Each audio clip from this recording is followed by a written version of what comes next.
বিসমিল্লাহির রহমানির রহিম। আসসালামু আলাইকুম। আমরা যাচ্ছি কুল্লাপাত্র শহীদ মিনারে, কিন্তু এখানে এসে দেখলাম শহীদ যারা দেশের জন্য জীবন দিয়েছে, এই সোনার বাংলা আমাদেরকে উপহার দিয়েছে, তাদের কাছে আমরা আসবো, দেখব, তাদের কাছে আমরা আসবো, দেখব, শ্রদ্ধা করব।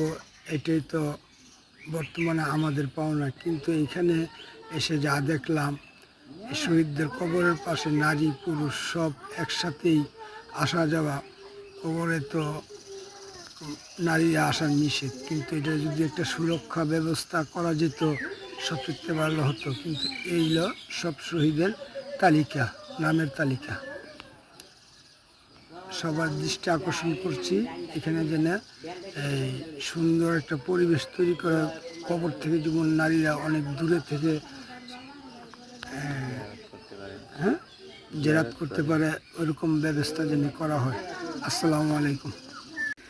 سبح اسم ربك الأعلى الذي خلق فسوى والذي قدر فهدى والذي أخرج المرعى فجعله غثاء أحوى سنقرئك فلا تنسى إلا ما شاء الله إنه يعلم الجهر وما يخفى ونيسرك لليسرى فذكر إن نفعت الذكرى أيذكر من يخشى ويتجنبها الأشقى الذي يصلى النار الكبرى ثم لا يموت فيها ولا يحيا قد أفلح من تزكى وذكر اسم ربه فصلى بل تؤثرون الحياة الدنيا والآخرة خير وأبقى إن هذا لفي الصحف الأولى صحف ইব্রাহিম ওয়া মূসা।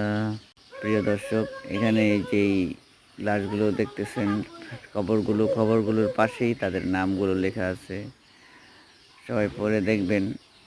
আসলে এগুলো এক জায়গার নয়, এগুলো বিভিন্ন জায়গার। নুরুল আলম চাঁদপুরের, তারপরে হচ্ছে গিয়ে আমির হোসেন,